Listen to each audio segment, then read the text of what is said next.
Assalamu alaikum students, this is me Rubam Malik here, your zoology teacher. We were on our second chapter, that is biological molecules, on the topic carbohydrates. So in the continuation of the topic carbohydrates, we have a subtopic here, that is polysaccharides. यानी कि polysaccharides as the name indicates, poly many saccharides sugars. ठीक है, हम ज़्यादा sugars की बात करें, saccharides को common भी हमने name दिया इनको क्योंकि उसका मतलब है sugar, क्योंकि commonly हम carbohydrates को sugar भी कह रहे हैं लेकिन हम polysaccharides को sugar नहीं कह रहे हैं. ठीक है, बट ये जो nomenclature की वजह से जो भी उनको नाम दिया गया, that is monosaccharides, oligosaccharides, disaccharides और आपके पास है polysaccharides. ठीक है, कॉम्प्लेक्स इन स्ट्रक्चर, जाहिर सी बात है जब हमने मोनो की बात की तो वो सिंगल यूनिट थे. जब हम ऑलिगो पर आए उसमें हमने डाई के लिए कहा कि 2 हैं और बाकी 2 to 10 आप गए. अब हम पॉलीसेकेराइड्स पर हैं तो डेफिनेटली यहाँ हम किसकी बात करेंगे, लॉन्ग चेन्स की बात करेंगे, यानी मोनोसेकेराइड्स की लॉन्ग चेन्स. अब वो लॉन्ग चेन्स हैं, हम सिंपल मोनोसेकेराइड्स का फॉर्मूला, जनरल फार्मूला जो हमने डिस्कस किया था, दैट इज CnH2nOn. ठीक है, अब यहाँ जब हम पॉलीसेकेराइड की बात करें तो मतलब उस मोनोसेकेराइड्स, उस जनरल फार्मूला का जो कि उसका भी एक अपना मॉलिक्यूलर वेट है. कार्बन के उसमें कुछ मॉलिक्यूल्स हैं, कुछ एटम्स हैं, जैसा कि हमने कार्बन की एटम के बेस पर हमने मोनोसेकेराइड की डिफरेंट टाइप्स पढ़ी थी. उसमें कार्बन की हमने 7 तक देखा था कि 7 तक आपके पास कार्बन एटम्स मौजूद थे. तो अगर 7 कार्बन एटम हैं और हाइड्रोजन आपके पास 14 है, फिर ऑक्सीजन 7 है, तो इटसेल्फ एक मोनोसेकेराइड का भी अपना मॉलिक्यूलर वेट है. अब हम अगर कहें कि वैसे मोनोसेकेराइड बहुत सारे आपके पास मिल गए लॉन्ग चेन्स में, तो डेफिनेटली जो आपके पास स्ट्रक्चर बनेगा पॉलीसेकेराइड का, उसका मॉलिक्यूलर वेट क्या होगा, काफ़ी ज़्यादा होगा. ठीक है, so chain of monosaccharides with high molecular weight. Clear, ये बात मैं आपको दोबारा बता देती हूँ कि देखिएगा CnH2nOn, ये हमने मोनोसेकेराइड्स के जनरल फार्मूले की बात की थी, राइट. अब अगर मैं पॉलीसेकेराइड की बात करती हूँ तो मतलब मेरे पास ये मोनोसेकेराइड कितने हैं, काफ़ी सारे हैं. ठीक है, यहाँ पे भी अगर मैं n लिख दूँ तो ये कितने हैं, काफ़ी सारे हैं. क्लियर, तो डेफिनेटली मॉलिक्यूलर वेट उनका क्या हो जाएगा, जो इसका ऑलरेडी था अब काफ़ी सारे हो जाएंगे, तो पॉलीसेकेराइड्स का मॉलिक्यूलर वेट क्या होगा, काफ़ी ज़्यादा होगा. ठीक है, मैं यहाँ इसलिए अभी इसको मिटा रही हूँ कि कहीं आप ये कंफ्यूज ना हो जाए कि ये मैंने पॉलीसेकेराइड का फॉर्मूला लिख दिया. ये जनरल फॉर्मूला है आपके पास कार्बोहाइड्रेट्स का या मोनोसेकेराइड्स का. Clear, okay. So on hydrolysis gives many monosaccharide, और डेफिनेटली अगर जोड़ना होगा, मिलना होगा, तो कौन सा प्रोसेस होगा आपके पास, कंडेंसेशन का. ठीक है, क्योंकि ये आपके पास क्या है, पॉलीसेकेराइड्स हैं, तो ये हाइड्रोलाइज होंगे किसके अंदर, बहुत सारे मोनोसेकेराइड्स के अंदर, और बिल्कुल इसी तरीके से कंडेंसेशन के प्रोसेस के थ्रू ये मिलकर बनेंगे कैसे, बहुत सारे मोनोसेकेराइड से. क्लियर, एग्जाम्पल में हमारे पास है starch, cellulose, chitin and glycogen. 1 by 1 हम इसकी एग्जाम्पल को स्टडी करते हैं, जिसमें सबसे पहले आ गया हमारे पास स्टार्च. स्टार्च में जो आपके पास चेन्स हैं, किसकी, आपके मोनोसेकेराइड्स की जो चेन्स हैं वो कैसी है, ब्रांच्ड भी हो सकती हैं, वो अनब्रांच्ड भी हो सकती हैं. अनब्रांच्ड का मतलब कि लीनियर स्ट्रेट चेन्स हैं. ठीक है, एमाइलोज उसकी एग्जाम्पल में आपके पास आ जाएगा, और ब्रांच्ड यानी कि कैसा है कि यूँ आप इसकी बिल्कुल जनरल इसको आराम से ऐसे समझें कि बहुत सारी चेयर्स एक लाइन में रखी हुई हैं और मैंने एक एक करके क्या किया, उनको टाई कर दिया, बांध दिया, तो वो कैसी चेन बनी, स्ट्रेट चेन बन गई. ठीक है, उसमें कुछ ब्रांच नहीं है. क्लियर हो गया, तो उसको हम क्या कहेंगे, वो स्ट्रेट चेन है, यानी कि मोनोमर्स के जो मोनोसेकेराइड्स की स्ट्रेट चेन, ग्लूकोज मॉलिक्यूल की स्ट्रेट चेन. अब अगर मैं उसको साइड से भी जगह जगह, हर ज़रूरी नहीं हर इंडिविजुअल के साथ, हर चेयर के साथ साइड से भी एक चेयर टाई कर दूँ, बॉन्ड बना दूँ, तो वो क्या हो गया आपके पास के ब्रांच्ड हो गई अब एक चीज़. ठीक, तो हमारे पास स्टार्च में ब्रांच्ड चेन भी हैं और अनब्रांच्ड भी हैं, यानी कि स्ट्रेट चेन्स भी हैं. और स्टार्च को हम कहते हैं स्टोरेज पॉलीसेकेराइड ऑफ प्लांट्स. नाम से ही जाहिर हो रहा है, स्टोरेज यानी क्या है कि जमा, कोई चीज़ जमा होगी इसके अंदर. ठीक है, तो बेसिकली स्टार्च क्या है, रिजर्व फूड भी कहला सकता है, किसका, प्लांट्स का. यानी प्लांट्स के अंदर जो फूड है, जो क्वांटिटी है किसकी, उनकी एनर्जी की आप कह लें या फूड की, वो प्लांट्स के अंदर मौजूद है, तो इसीलिए हम इसको कहते हैं ये स्टोरेज पॉलीसेकेराइड्स है. कितना, किसका, प्लांट्स का. ये तकरीबन आपको मिलेगा वेजिटेबल्स में, सीरियल्स में, जितने भी ये दलिया, दालें, इस तरह की चीज़ें, इसमें आपको क्या चीज़ मिलेगी, आपको स्टार्च मिलेगा. ठीक है, पोटैटो रिच ऑफ स्टार्च, उसमें आपको स्टार्च मिलेगा. तो इसीलिए ये स्टोरेज पॉलीसेकेराइड कहता है, प्लांट्स कहलाता है प्लांट्स का। अब यहाँ आपके पास एक कोई रीजनिंग क्वेश्चन भी बन सकता है that how why starch is known as the storage polysaccharide, या आपके पास क्वेश्चन बन सकता है कि what is the storage polysaccharide of plants, या which polysaccharide is use as a storage molecule. किसी भी तरीके से ये सवाल आ सकते हैं, तो आप उसके लिए क्या बताएंगे, स्टार्च जो है वो क्या है, पॉलीसेकेराइड है, किसका, स्टोरेज पॉलीसेकेराइड है, किसका, प्लांट्स का। ठीक है। Insoluble in water as they are polysaccharide, हमने पहले ही बात की थी कि मोनोसेकेराइड या हमारे पास सिंपल जो कार्बोहाइड्रेट्स आएंगे वो तो सॉल्युबल हैं वाटर में, लेकिन जो हमारे पास कॉम्प्लेक्स हैं यानी पॉलीसेकेराइड्स हैं, they are not soluble in water nor they are sweet in taste. आगे हमारे पास आ गया दैट प्रेजेंट इन ग्रेन्यूल्स, यानी प्लांट सेल की बात करें, प्लांट सेल के स्ट्रक्चर पर अगर आप जाएं तो आपको मतलब ये चीज़ माइंड में आएगी कि ल्यूकोप्लास्ट जो है प्लांट सेल में मौजूद होता है, तो ये ग्रेन्यूल्स की फॉर्म में मौजूद होते हैं, तभी ये इजीली सॉल्युबल भी नहीं है, वाटर के अंदर इनसॉल्युबल है ये, तो ये ग्रेन्यूल्स की फॉर्म में होते हैं। कहाँ मौजूद होते हैं, प्लांट सेल में, ल्यूकोप्लास्ट में। ठीक है, यानी इनका जो स्टोरेज ऑर्गेन कह लें आप, वो ल्यूकोप्लास्ट है मेनली। आगे स्टार्च जो है हाइड्रोलाइसिस पर, यानी अपनी ब्रेकडाउन पर किस में कन्वर्ट हो जाता है आपके पास, ग्लूकोज में। तो हम कह सकते हैं कि बेसिकली जो आपका स्टार्च है वो आपकी लॉन्ग चेन्स है, आइदर ब्रांच्ड और स्ट्रेट। ठीक है, किसकी, ग्लूकोज की।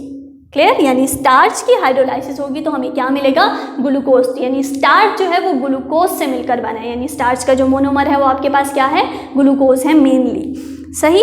आगे अब हम आ जाते हैं सेल्यूलोज पर। सेल्यूलोज क्या है, अनब्रांच्ड ग्लूकोज चेन्स हैं आपके पास, अनब्रांच्ड यानी अब इसमें कोई ब्रांच नहीं है। कैसी चेन्स हैं ये आपके पास, स्ट्रेट चेन्स हैं। ठीक, कितने, तकरीबन 2000 to 3000 मॉलिक्यूल्स हैं इसमें ग्लूकोज के आपके पास।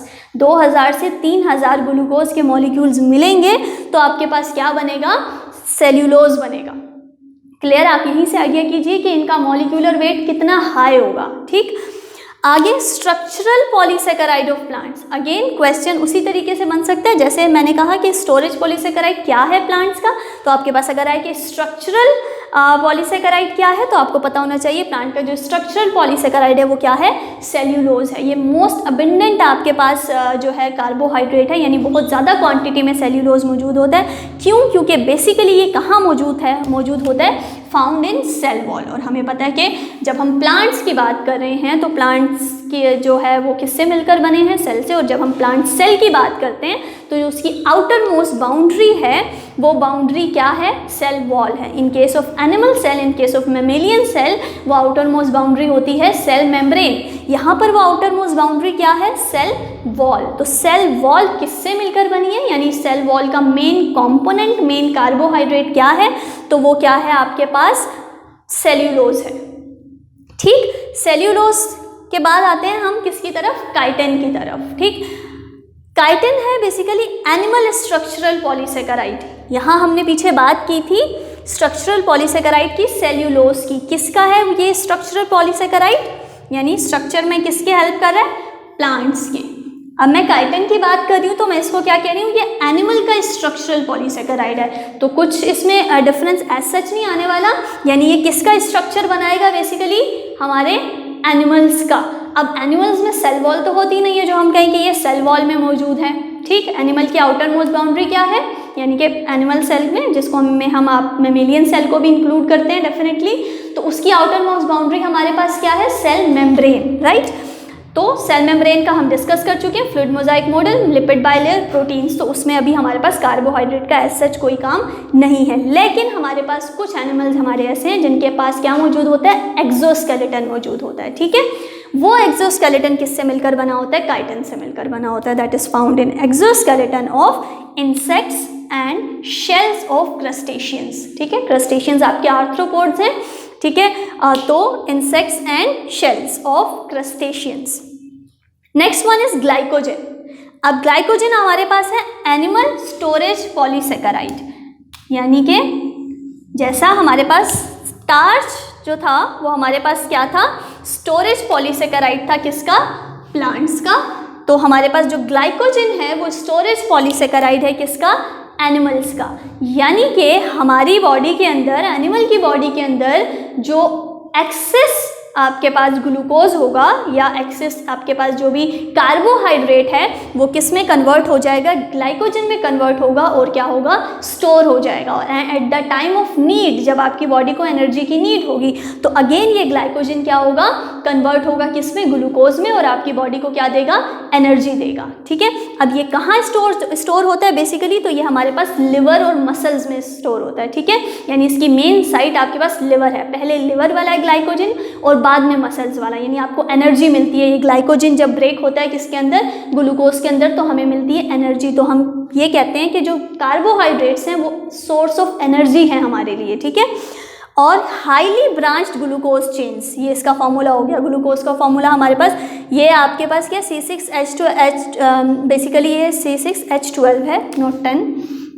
अगर हम जनरल सिर्फ ग्लूकोज के फॉर्मूले की बात करें तो C6H12O6 ये हमारे पास फॉर्मूला होता है किसका, ग्लूकोज का। लेकिन हम यहाँ बात कर रहे हैं ग्लाइकोजन की लॉन्ग चेन्स की। तो अभी आप सिंपल चलें इसको यही रखिए कि ये फॉर्मूले यानी ग्लूकोज की क्या है, N, ये N आपके पास नंबर है, यानी इसमें आपके पास क्या होंगे, बहुत सारे ग्लूकोज मॉलिक्यूल्स होंगे जो मिलकर क्या बनाएंगे, आपके पास ग्लाइकोजन बनाएंगे। यानी क्या, स्टोरेज पॉलीसेकेराइड, जो आपकी बॉडी को एनर्जी देगी at the time of need. जब आपकी बॉडी में ग्लूकोज मौजूद नहीं होगा तो ये ग्लाइकोजन ब्रेक डाउन होगा ग्लूकोज में और आपको एनर्जी प्रोवाइड करेगा। ठीक, तो ये हमारे पास 4 मेन आपके पास हैं पॉलीसेकेराइड्स की examples, that is starch, cellulose, chitin, glycogen. इनका जो मेन एक इंपॉर्टेंट पॉइंट है वो ये है कि स्टार्च जो है वो स्टोरेज पॉलीसेकेराइड है, किसका, प्लांट्स का। इसी तरह आपके पास सेल्यूलोज जो है वो स्ट्रक्चरल पॉलीसेकेराइड है, किसका, प्लांट्स का। काइटिन हमारे पास स्ट्रक्चरल पॉलीसेकेराइड है, एनिमल्स का। और ग्लाइकोजन हमारे पास स्टोरेज पॉलीसेकेराइड है, किसका, एनिमल्स का।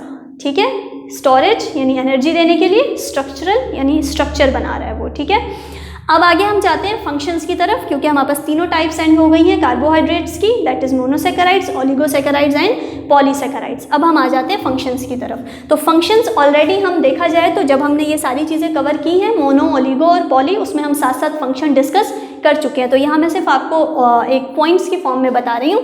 एनर्जी सोर्स यानी कार्बोहाइड्रेट्स क्या है हमारे लिए, एनर्जी सोर्स है। कैसे कि जब भी इनकी हाइड्रोलाइज होते हैं, जब भी इनकी लॉन्ग चेन जो हैं टूटती हैं तो वो क्या करती हैं, शॉर्ट मोनोसेकेराइड में कन्वर्ट होती है, तो हमें क्या मिलती है, एनर्जी मिलती है। इसलिए ये हमारे लिए क्या है, सोर्स ऑफ एनर्जी है।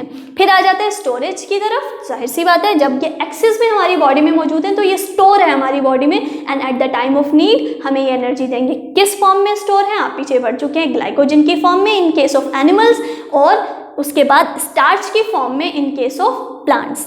Next one, structure. अगेन हमने पीछे अभी डिस्कस किया किस तरीके से ये स्ट्रक्चर, एनिमल की बात करें तो एक्सोस्केलेटन उनका बना रहे हैं, और अगर हम प्लांट्स की बात करते हैं तो मोस्ट अबंडेंट हमारे पास पॉलीसेकेराइड, दैट इज सेल्यूलोज, जो प्लांट की सेल वॉल में मौजूद है। अच्छा, एक और बहुत इंपॉर्टेंट बात, कॉन्जुगेटेड मॉलिक्यूल के तौर पर ये एक्ट करते हैं। कॉन्जुगेटेड मॉलिक्यूल का मतलब होता है कि 2 मॉलिक्यूल्स मिलकर, जैसे मैं एक एग्जाम्पल ले लेती हूँ, ग्लाइकोप्रोटीन।